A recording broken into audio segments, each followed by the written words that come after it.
Life skills हैं, हमने सबसे पहला काम ये करना है कि लाइफ स्किल्स को रिलेट करना है लेसन प्लान के अंदर।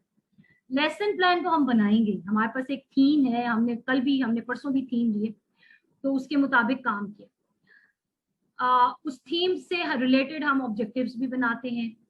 अच्छा, अब आज का जो सेशन है उसमें हम डेफिनेटली ऑब्जेक्टिव्स के ऊपर बात करेंगे, लिसनिंग, स्पीकिंग, आपकी जो लाइफ स्किल बेस्ड एजुकेशन है उसके ऊपर बात करेंगे, हम स्मार्ट ऑब्जेक्टिव्स की बात करेंगे, हम मेथोडोलॉजीज की और टीचिंग स्ट्रेटजीज की बात करेंगे। This is called Dale cone of that is the retention span of the students.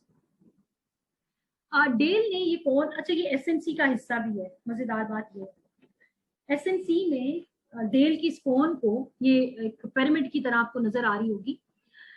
SNC में उन्होंने स्टार्ट में ये देख के उन्होंने बताया है कि जी ये बेसिकली रिटेंशन स्पैन जो बच्चों का है वो इस तरह से डेवलप होता है।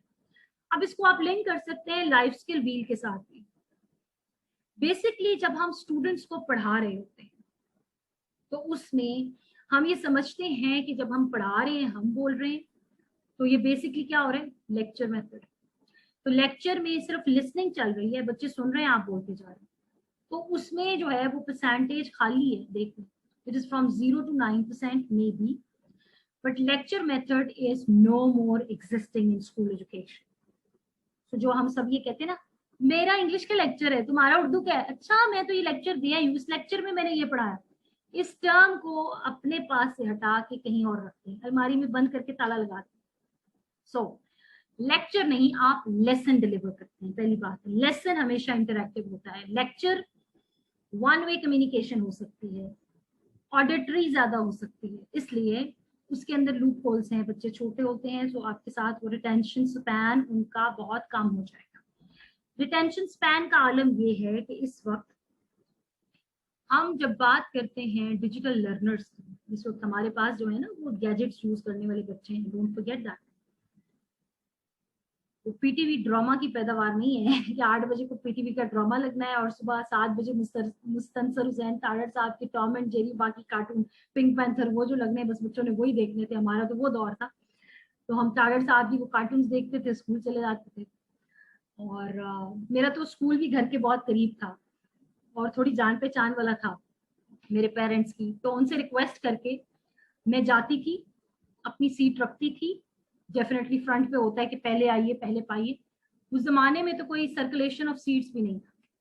वापस आके तानर साहब के वो कार्टून का प्रोग्राम देख के और मेरे घर से इतना करीब स्कूल था कि मुझे आज भी याद है कि उसकी बेल आती थी, आवाज आ जाती थी कि लग गया स्कूल जी, घंटी बज रही है, तो फौरन से मैं चली जाती थी वापस। इतना मैं कहती हूँ खुला हमें रखा हुआ था उन्होंने, तो मैं अपने कार्टून प्रोग्राम भी देख लेती थी और वापस मैं सीट पहली भी अपनी ले लेती थी। एक वो दौर भी था, सादे दौर थे।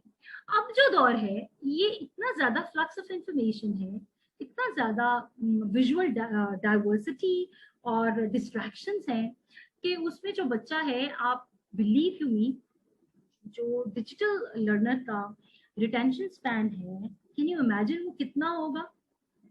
गेस व्हाट, चैट बॉक्स में गेस करें कि उसका रिटेंशन स्पैन कितना होगा।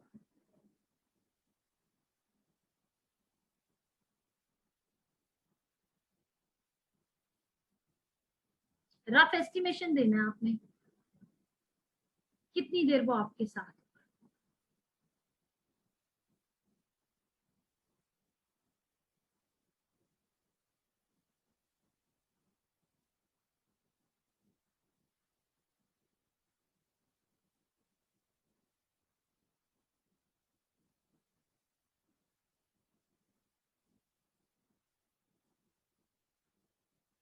Eighty percent, 20%, 60%, 40%।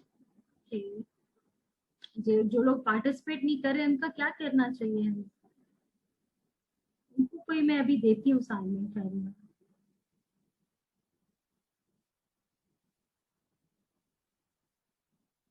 30%।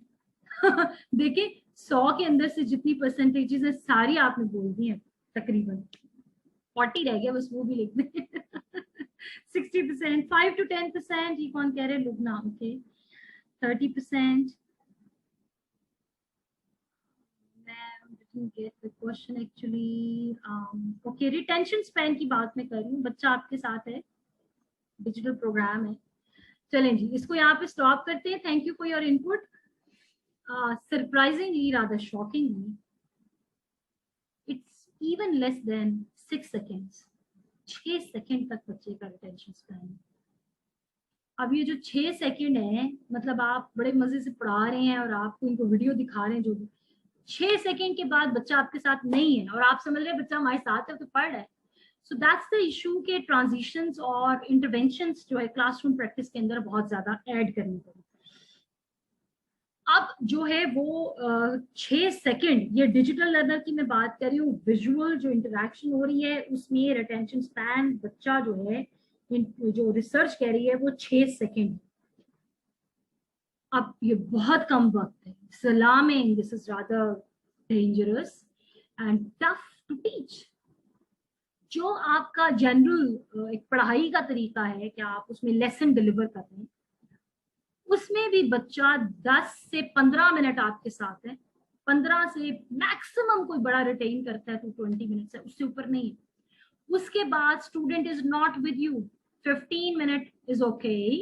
उसके बाद बच्चा आपके साथ नहीं है. मैक्सिमम जो रिसर्च किया है 20 मिनट्स तक है. तो बहुत ही स्टूडेंट कॉन्सेंट्रेशन और बड़ी रिटेंशन डेवलप करते हैं तो इतना. सो इसका मतलब क्या हुआ कि लेक्चर मेथड तो फेल हो गया. दूसरा मतलब क्या हुआ कि हमने इंटरवेंशन देनी है, हमने ट्रांजिशंस करनी है. ट्रांजिशन समझते हैं ना, कि एक से दूसरी एक्टिविटी में कैसे जंप करना है. नॉट जंप करना लेकिन स्मूथली आना है, फिर दूसरी से तीसरी में जाना.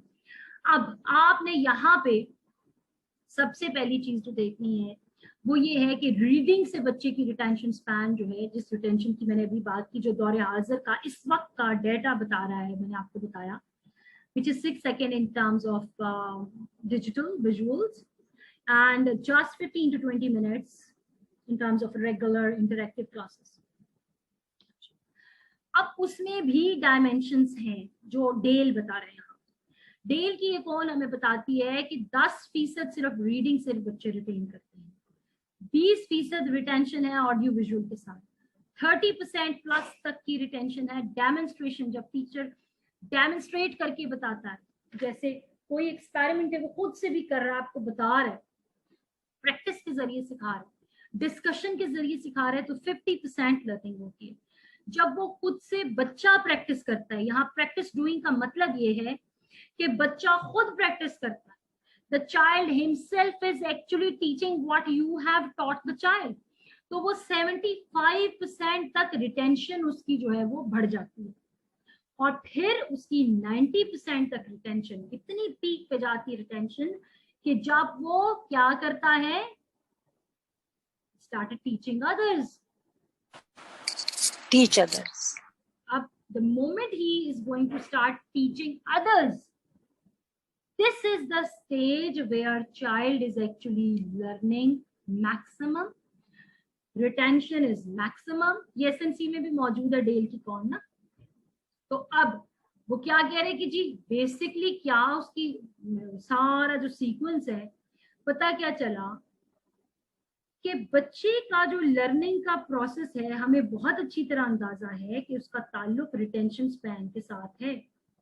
अगर बच्चा रिटेंशन उसकी स्ट्रांग नहीं होगी, वो फोकस ही नहीं है, कंसंट्रेट भी नहीं कर रहा, वो हमारे साथ ही नहीं है, तो फिर तो लर्निंग ही नहीं हो सकती. So ultimately it is direct proportion to learning.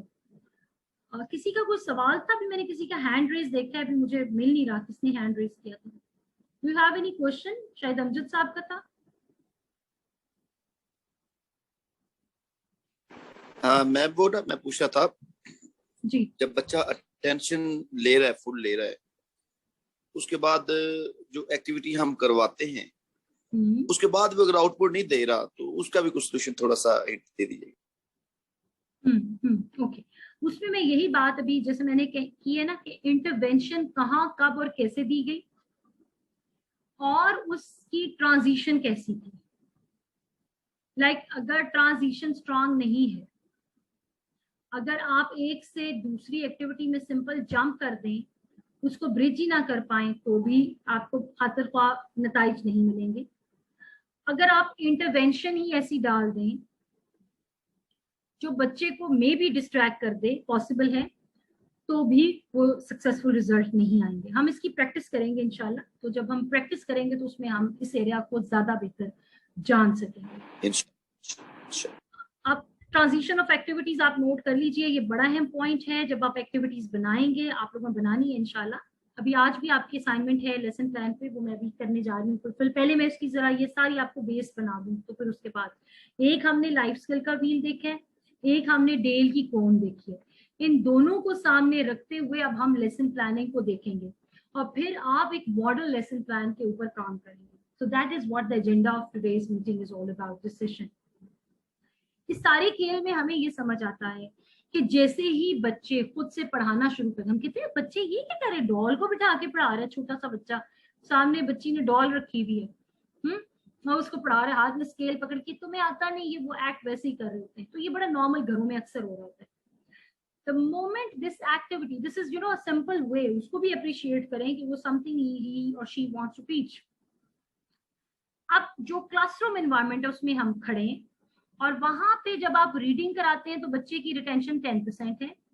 वहां पे जब आप जैसे ही ऑडियो विजुअल कराते हैं तो आपकी जो रिटेंशन है बच्चे की, वो हमने कितनी देखी,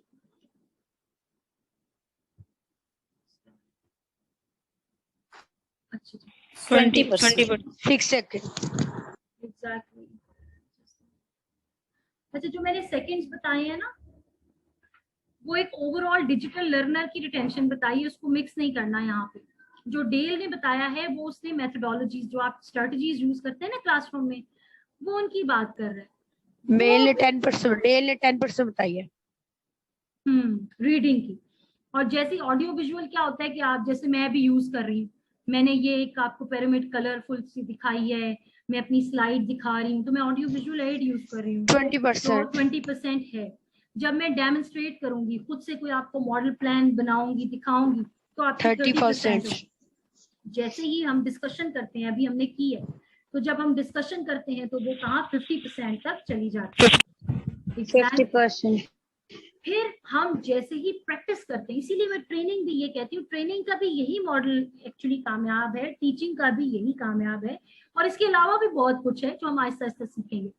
अच्छा, अब प्रैक्टिस डूइंग, क्या आप खुद से प्रैक्टिस करते हैं। अब फिर जब आप प्रेजेंटेशन देते हैं, जैसे मैं कहूँ कि अब डेल पे आपने कल प्रेजेंटेशन देनी है, फिर मैं कहूँ कि जी अमजद साहब आपने लाइफ स्किल के व्हील पे प्रेजेंटेशन देनी है। जब आप प्रेजेंटेशन देने लगेंगे, आप क्या करेंगे, टीच अदर एक्टिविटी कर रहे हैं। टीच अदर जैसे ही हम करते हैं, हम बेसिकली क्या करते हैं, खुद को एम्पावर करते हैं, बहुत से सवालात के जवाब ढूंढते हैं, बहुत काम करना पड़ता है, बड़ी मेहनत करनी पड़ती है। बिलीव यू मी, मैं जब ट्रेनर बनी हूँ तो मुझे टीचिंग ज्यादा समझ में आई है। जब मैं टीचर थी तो मुझे टीचिंग समझ में इतनी नहीं आई थी। जब मैं स्टूडेंट थी तो शायद मुझे स्टूडेंटशिप उस तरह से समझ नहीं आई, जब मैं टीचर बनी तो मुझे ज्यादा समझ आई। तो the moment you start teaching those students, तो आपकी लर्निंग डबल हो जाती है। This is same happen with the students, लेकिन हम उसको उस कैटेगरी में लेते नहीं। सो दैट्स द रीजन कि वहां पे गैप्स आते हैं। सो आई होप डेल कोन आपको क्लियर है स्टूडेंट की रिटेंशन पे। Yes ma'am. Yes ma'am, okay, thank you. Yes ma'am. Yes ma'am. अच्छा, अब एक मैं मिसाल देती हूँ। तो the fastest and accurate animal of the world, chat box में लिखें कौन सा है जल्दी से। The fastest and accurate animal of the world,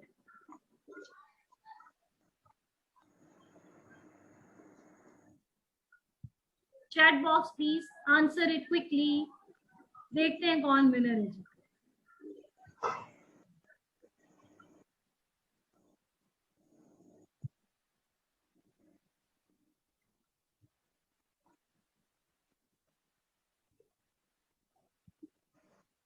चीता, ईगल, चीता टाइगर, चीता okay, eagle, eagle is a bird है ना। डियर, मैम क्वेश्चन रिवाइज कर दीजिए। ये क्वेश्चन तो आपको नजर आ रहा है सामने, आपको मेरी स्क्रीन नजर आ रही है ना। Human being,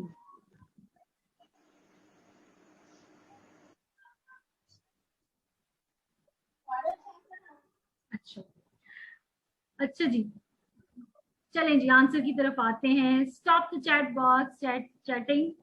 Lubna Mohsin, where are you?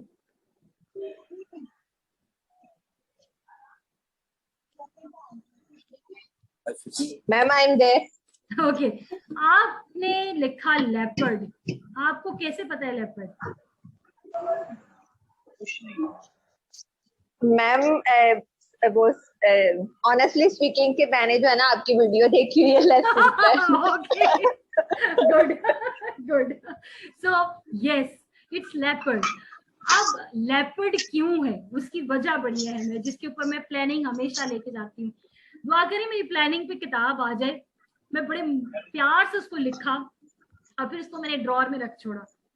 और बिलीव यू मी, मेरा लेसन प्लानिंग पे बहुत एक्सपीरियंस है और मैंने इतने साल उसके ऊपर काम किया. I stationed in schools for that, like 9 month एक स्कूल में रुक के वहां पे प्लानिंग को और इम्प्लीमेंटेशन देखा. 8 मंथ एक और स्कूल में, it was an action research. 7 month एक और स्कूल में रुकी. तो डिफरेंट स्कूल्स के अंदर इतना काम किया.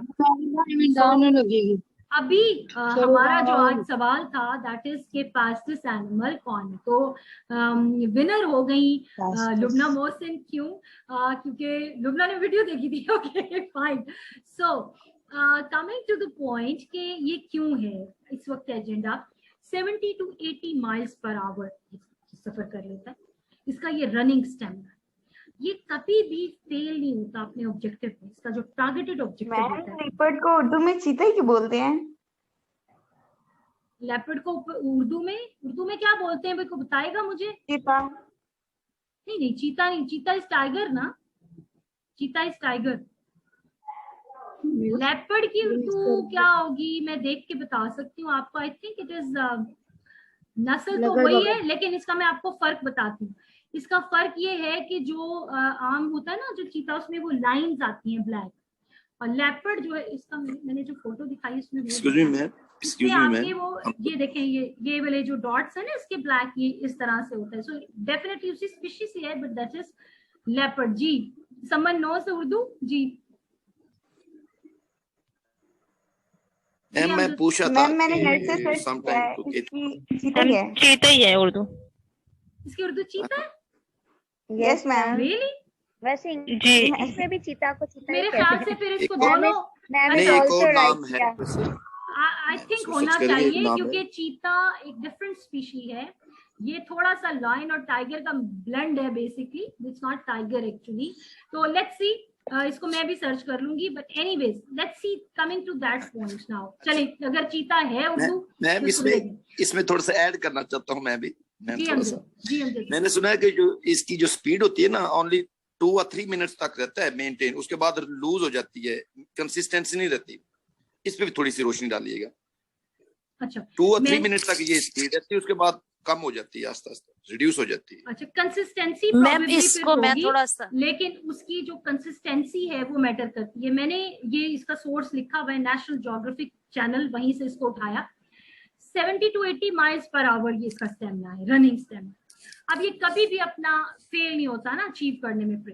The only thing here which is important to know is कि 1 से 3 घंटे ये अपना अटैक करने से पहले प्लान करता है और उसका जो एक्शन है वो 35 सेकेंड्स में कंप्लीट हो जाता है. अब ये मेन बात है आपके समझने की. ठीक है, अब यहाँ पे है कि वाई प्लानिंग, जिसके ऊपर हम जा रहे थे. जब क्लासरूम के अंदर बात करें तो टीचर एज अ लेपर्ड, मेरी एक वीडियो भी थी, आई डोंट नो अभी है या नहीं है. Teacher as a leopard.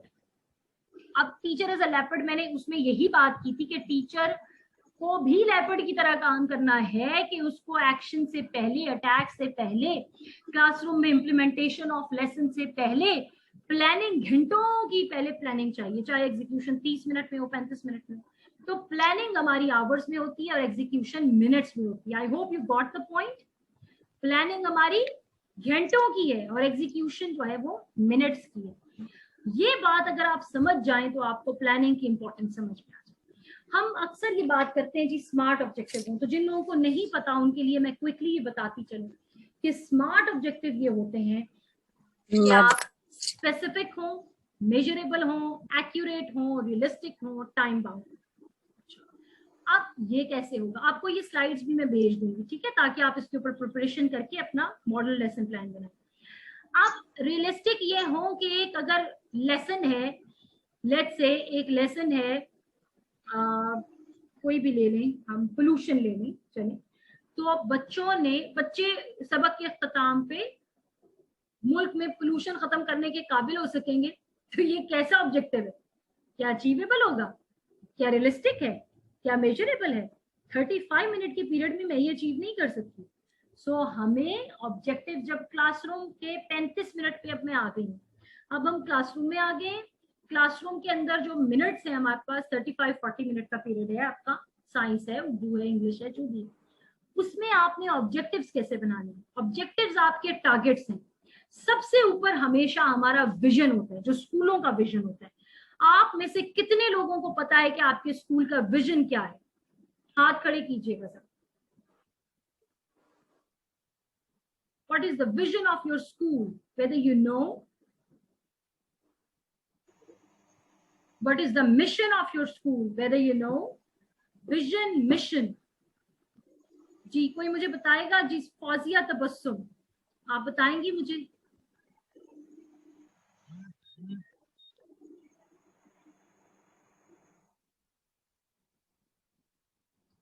Fauzia Tabassum,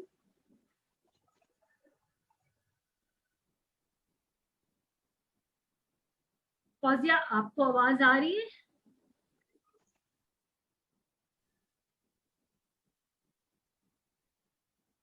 Maryam मंशा, will you say something? Maryam मंशा, प्लीज अनम्यूट करें मरियम। अब इसका मैं क्या मतलब लूं? I don't know. देखिए, हम जब इस तरह से आपको कहते हैं और आप, will you please switch on the cameras, otherwise because I have no idea that what's the reason that you are unable to see. enter to learn, get to serve, ये भी हो सकता है ना, go to serve। जी अमजद साहब, मैं अभी आपका पॉइंट ऑफ व्यू लेती हूँ, मुझे सिर्फ ये देखने दें कि लोग कहाँ हैं and why can't they speak। Maryam मंशा, आपको भी मेरी आवाज नहीं आ रही है? आप रिप्लाई नहीं कर पा रहे?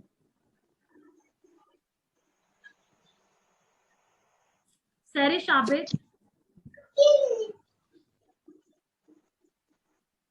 मैम मैंने